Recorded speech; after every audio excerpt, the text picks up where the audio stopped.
Waire wai khalai sakni manthai tui scholarship manya kasajak no sanai reng serengnai rok khorang tisalaimani phiaba tale tathamlai thangi bo borokni sanmung eba manthai supung jaigako abono rok sawino tini srang saro haino high scholarship manya angoi khorang tisaka NSUI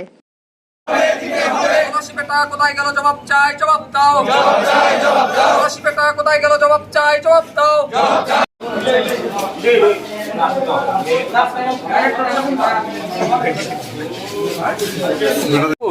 আমি প্রথম থেকে scholarship ST স্কলারশিপের বিষয় নিয়ে প্রথম থেকে আপনারা জানেন পূজার আগে থেকেই আমরা আন্দোলন করেছি এবং বিভিন্নভাবে ডাইরেক্টর বলুন বা পিএমএস অফিস বলুন আমরা কথা বলেছি আমাদের প্রতিনিধি দলরা এসেছে ওরা আসলে এখানে গুরুত্ব দেয় না আজকে বাধ্য হয়ে এখানে এসেছি এখানে ঘেরাও করতে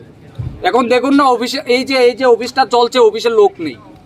তাহলে সরকারি টাকাই ওরা খাচ্ছে এবং অফিসের মধ্যে লোক নেই কি চলছে অরাজকতা একটা ছাত্ররা স্টাইফেন্ড ছাত্রদের যে ন্যায্য টাকা যেটা পাওয়ার দাবি সেটাই পায় না ছাত্ররা কি করে পড়াশোনা করবে কিভাবে ছাত্রছাত্রী এই দূর দূরান্ত থেকে ছাত্রছাত্রীরা এসেছে ছাত্ররা বিভিন্ন জায়গায় যারা কলেজে পড়ে পলিটেকনিকে কেউ ইঞ্জিনিয়ারিং পড়ে কেউ বাইরে আছে ওদের তো যেটা ন্যায্য আমাদের যারা যেটা ন্যায্য আমরা তো সেটা পাওয়া উচিত আমরা কেন এখনো পাচ্ছি না আমরা জবাব চাই এই অফিসের মধ্যে লোক নেই প্রশাসন এখানে এসেছে কি করবে প্রশাসন দিয়ে ছাত্ররা কি লাঠি মারবে লাঠি খেতে রাজি আছে আপনারা দেখেছেন কিছুদিন আগে আমাদের ছাত্রদের উপর ছাত্র আন্দোলনের সময় কিন্তু লাঠি পেটাই করেছে তো এইভাবে লাঠি পিটাই করলেও এখানে যদি পুলিশ দিয়ে লাঠি দেয় কোনো ভয় নেই ভয়ের কোনো কারণ নেই এটা ছাত্রদের দাবি অবিলম্বে আজকের মধ্যে স্কলারশিপের টাকা ছাত্রছাত্রীদের দিতে হবে কারণ এটা ছাত্রছাত্রীদের দাবি স্কলারশিপ নিয়ে বারবার বলেছি বারবার শিক্ষামন্ত্রীকেও চিঠি দিয়েছি আমাদের যিনি এই যে মন্ত্রী আছেন মেবার কুমার জমাতিয়াকেও আমরা চিঠি দিয়েছি যে অবিলম্বে ছাত্রছাত্রীদের স্কলারশিপের যেটা প্রাপ্য টাকা সেটা আপনারা দিন কেন দেবে না ফান্ডের তো অভাব নেই টাকার তো অভাব নেই তাহলে স্ক্যাম কেন দেবে না আমাদের যেটা স্ক্যাম পাওয়ার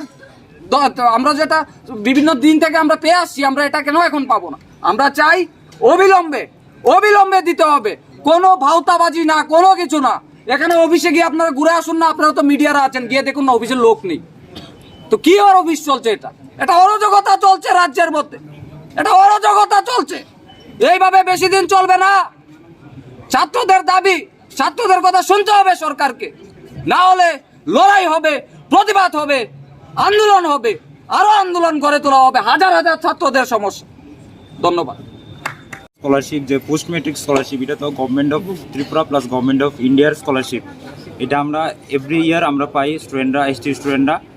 আর এসসিরাও পাই এটা আমাদের এসসিরা পেয়ে গেছে কিন্তু আমরা এসটিরা যারা আমাদের পাইনি আমরা এভরি ইয়ার 2000 মানে জুলাই বা আগস্টে আমাদের অ্যামাউন্ট পেয়ে যেতাম কিন্তু এই বছর ওরা দেই না জাস্ট একটা ওরা বলছে যে ফার্স্ট ফ্লোরে টাকা এসেছে যে এটা খালি যারা ফ্রেশার্স করেছে মানে স্কলারশিপ যারা প্রথম আর কি কলেজে ঢুকলে যারা প্রথম স্টুডেন্ট ফার্স্ট সেমিস্টারের ওরা খালি পেয়েছে আর যারা রিনিউয়াল করেছে কেউই পায়নি আর আমরা ট্রাইবাল ওয়েলফেয়ার অফিসে গেছি বারবার যাচ্ছি ওরা বলছে যে হবে সেকেন্ড স্লটে টাকা আসবে এরকম করে আমাদেরকে ডেটের পর ডেট দিয়ে যাচ্ছে তো আমরা কি সব দিন আসতে পারি না তো না আমরা তো কলেজ আছে সবাই দিল্লি আসতে পারি না তো ওরা বলছে যে লাস্ট টাইম এখানে এসেছিল 25 তারিখে ত্রিপুরা ট্রাইবাল ওয়েলফেয়ার থেকে বলে দেওয়া হয়েছে যে একটা প্রেস নোটে যে ওদের কাজ শেষ ভেরিফিকেশনের কাজ শেষ এখন পিএফএমএস টাকা দেবে তো এখন পিএফএমএস বলছে যে ওদের ওয়েবসাইট কি বলছে তো এটাই আর কি তো তোমরা কি বিভিন্ন ডিগ্রি কলেজের না অনেক কলেজ আছে সব কলেজ আছে ডিগ্রি টেকনিক্যাল এনআইটি ইকফাই সব বিএড সব আছে কতজন হবে সারা রাজ্যে আমরা রাজ্যে তো অনেক স্টুডেন্ট পেয়েছে হাজার আছে অনেকজন আসতে পারেনি আজকে কিন্তু অনেকজন আছে স্টুডেন্ট খালি ফ্রেশার যারা তাদেরকে দেওয়া হয়েছে রিনিউয়াল কেউ টাকা পায়নি তোমার নাম আমার নাম আদর্শ দেব